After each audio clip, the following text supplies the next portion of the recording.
Bismillahirrahmanirrahim.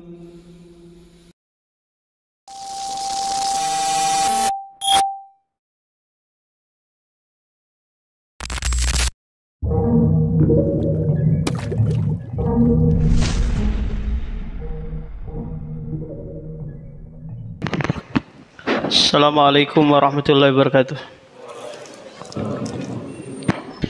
Alhamdulillahilladzi arsala rasulahu bil huda wa dinil haq liyudhhirahu 'alad dini kullihi wa kafa billahi syahida.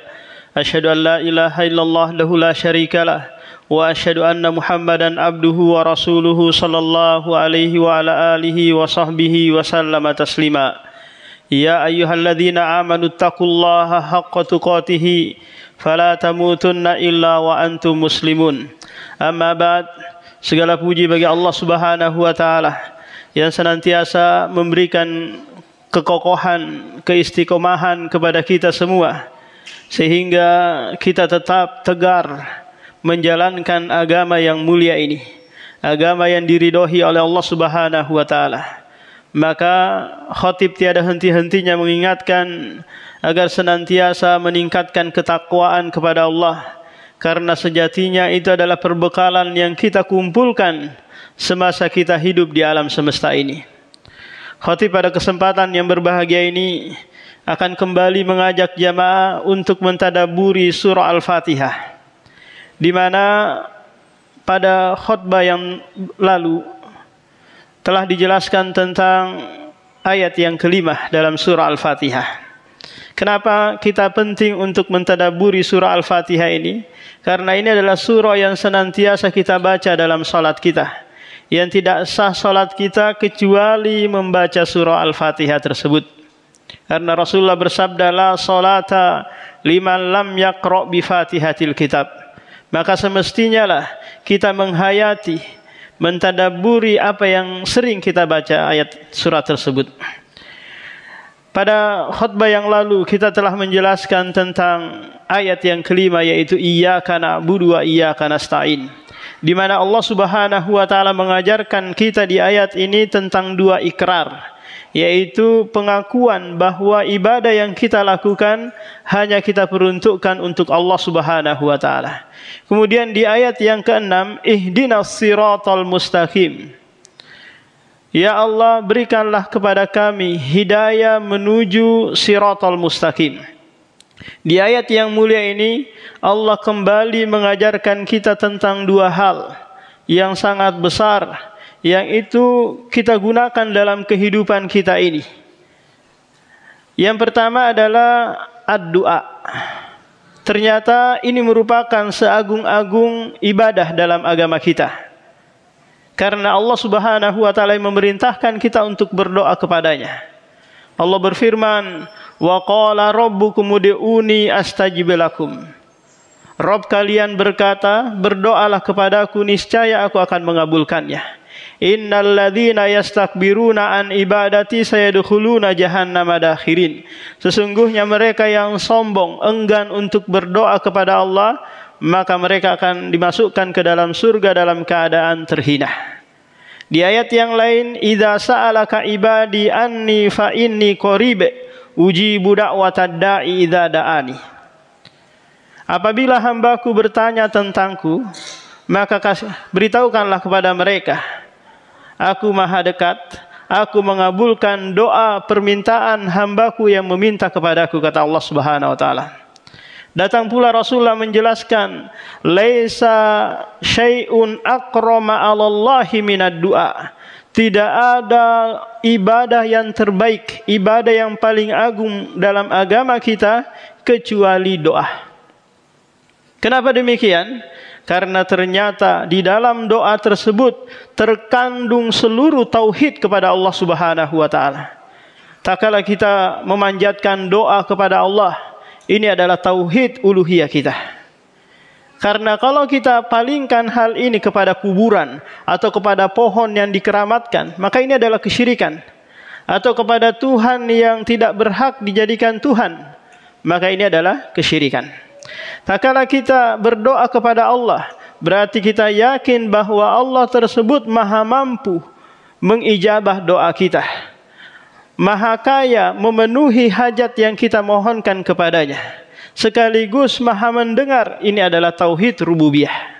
Tak kala kita berdoa menyertakan nama-namanya yang husna, ya Razak irzikni, ya Wahhab, wahai yang maha memberi, berikanlah aku sesuatu. Berarti apa? Ini adalah tauhid asma wa sifat. Kita meyakini bahwa Allah memiliki nama-nama dan sifat-sifat yang berhak untuknya. Alasan kedua kenapa doa adalah ibadah yang sangat agung, karena ternyata ini adalah cara yang paling mudah untuk kita memperoleh apa yang diinginkan. Cara yang paling cepat. Tak kala kita kepengen rezeki, maka minta kepada Allah. Dia adalah Al-Ghanim yang maha kaya. Dia adalah Razak, maha pemberi rezeki. Tak kala kita akan diserang oleh musuh, maka mintalah perlindungan kepada Al-Qadir Dzul Quwwatil Matin. Cara yang paling mudah untuk memperoleh apa yang kita inginkan dan apa yang kita mau, yaitu berdoa kepada Allah Subhanahu wa taala. Tapi di sana Allah Subhanahu wa taala dan Rasulnya membuat adab-adab yang kita seharusnya lakukan di saat kita berdoa kepada Allah Subhanahu wa taala. Adab yang pertama, hendaknya kita ikhlas dalam berdoa kepada Allah. Karena Allah berfirman di surah Jin, wa annal masajida lillahi fala tad'u ma'allahi ahada. Janganlah, sesungguhnya ini adalah masjid-masjid Allah. Janganlah kalian berdoa kepada seseorang bersama Allah Subhanahu wa taala di dalam masjid tersebut. Ayo kita peruntukkan ikhlas berdoa kepada Allah Subhanahu wa taala. Adab yang kedua, hendaknya kita yakin bahwa setiap doa yang kita panjatkan itu diistijabah oleh Allah Subhanahu wa taala. Apakah diistijabah langsung di dunia ataukah dipalingkan musibah yang akan menimpa kita? Ternyata berkat doa yang kita panjatkan tadi, musibah tersebut dipalingkan dari kita. Atau doa itu disimpan oleh Allah, nanti dikabulkan di akhirat. Karena belum tepat, belum pas kalau itu diijabahi di dunia. Karena Allah maha tahu apa yang kita butuhkan daripada kita sendiri. Kemudian adab yang ketiga, hendaknya kita senantiasa yakin, hendaknya kita tidak istijal, tidak tergesa-gesa. Kata Rasulullah SAW, tak kala seorang itu berdoa kepada Allah, maka pasti dikabulkan malam yastajil, selama dia tidak tergesa-gesa. Lantas ada seorang sahabat bertanya, mal istijal, apa itu tergesa-gesa ya Rasulullah? Yaitu seorang hamba, tak kala dia berdoa kepada Allah, kemudian setelah itu berkata, da'autu, aku berdoa, tapi tidak pernah dikabulkan oleh Allah. Ini apa? Ini istijal. Kemudian adab yang keempat, hendaknya kita berdoa di waktu-waktu yang istijabah. Apakah itu di saat antara adzan dan iqamah, ataukah selesai sholat wajib, ataukah setelah asar sholat di hari Jumat, ataukah di sepertiga malam terakhir, maka berdoalah di waktu-waktu yang diistijabah doa. Kemudian adab yang terakhir Pak, hendaknya kita memperhatikan makan, pakaian, minuman yang kita pakai. Apakah dari hal yang halal ataukah dari hal yang haram? Karena makanan yang haram masuk ke dalam mulut kita, kemudian menjadi daging di dalam tubuh kita, maka ini adalah penghalang istijabatul doa. Penghalang doa kita diterima oleh Allah Subhanahu wa taala. Rasulullah SAW pernah menceritakan bahwa ada seorang pemuda yang melakukan safar. Di tengah jalan, dia berdoa memanjatkan doa kepada Allah sambil mengangkat tangan dan bertawassul dengan nama-namanya yang maha indah, ya Rabbi, ya Rabbi. Sementara kata Rasulullah, wa mat'amuhu haram, wa mashrabuhu haram, wa malbasuhu haram, wa ghudhiya bil harami fa anna yustajabulah. Sementara makanannya dari hal yang haram, minumannya, pakaiannya, tubuhnya tumbuh dari gizi yang haram, fa anna yustajabulah. Bagaimana mungkin dikabulkan doanya sementara apa? Ada hal-hal yang haram di dalam tubuhnya. Ini hal yang pertama diajarkan oleh Allah Subhanahu wa taala kepada kita semua, yaitu apa? Ibadah yang terbaik, yaitu doa, berdoa kepada Allah Subhanahu wa taala. Kemudian Allah ajarkan lagi tentang doa yang terbaik. Apa itu? Permohonan hidayah kepada Allah Subhanahu wa taala. Hidayah apa lagi yang akan kita minta? Kita sudah masuk ke dalam Islam, sudah kita mengenal sunnah-sunnah Rasulullah. Ternyata tidak cukup sampai di situ, Pak. Karena di dalam kehidupan kita, kita membutuhkan ilmu-ilmu yang bermanfaat. Ini adalah hidayah dari Allah. Ketika kita mendapatkan ilmu yang bermanfaat lagi, kita butuh lagi hidayah, ketetapan untuk menerima, mengamalkan apa yang kita sudah pelajari. Karena betapa banyak orang di sana tahu ilmunya, tahu dalilnya, tapi tidak bisa mengamalkannya. Kenapa, Pak? Karena tidak ada hidayatu taufik, ketetapan hidayah dari Allah Subhanahu wa taala untuk mengamalkan hal tersebut. Betapa banyak di sana orang yang mengetahui ini kewajiban, ini keharaman, tapi tidak sanggup untuk mengamalkannya. Kenapa? Karena tidak ada hidayah taufik dari Allah Subhanahu wa taala. Oleh karena itu Allah memerintahkan kita untuk senantiasa memohon ihdinas siratal mustaqim. Berikanlah kepada kami petunjuk untuk menempuh jalan yang lurus, yaitu agama Islam yang terdiri dari perintah dan larangan, agar kita kelak ditutup dengan husnul khotimah oleh Allah Subhanahu wa taala. Aqulu qouli hadza astaghfirullah wa atubu ilaik.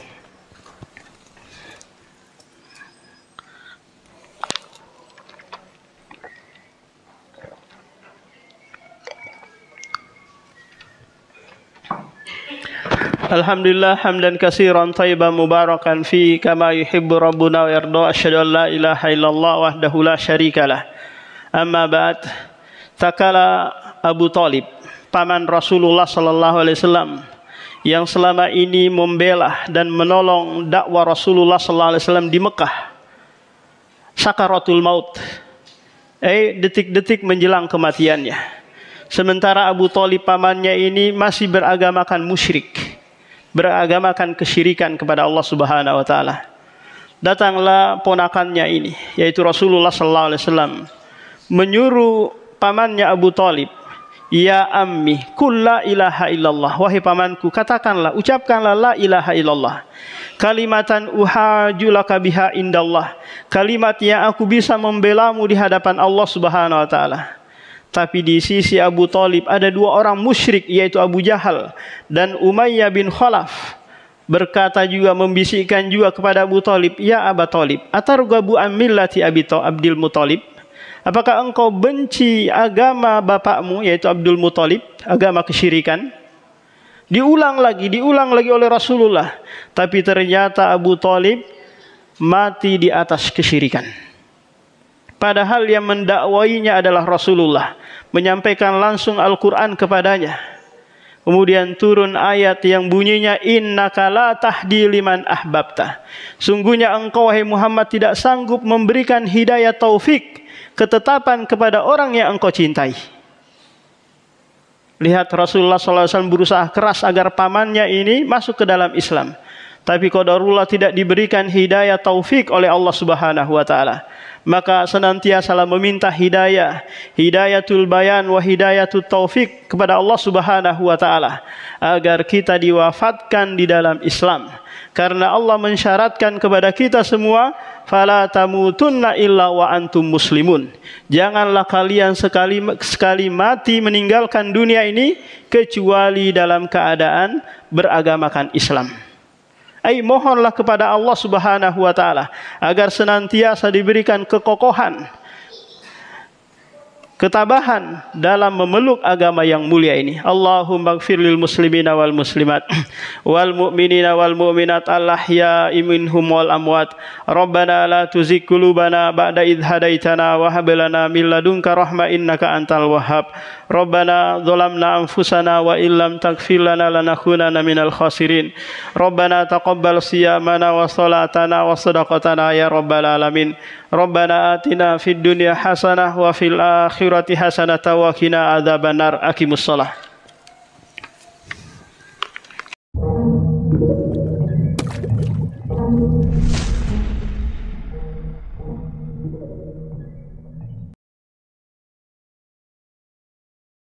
Bismillahirrahmanirrahim.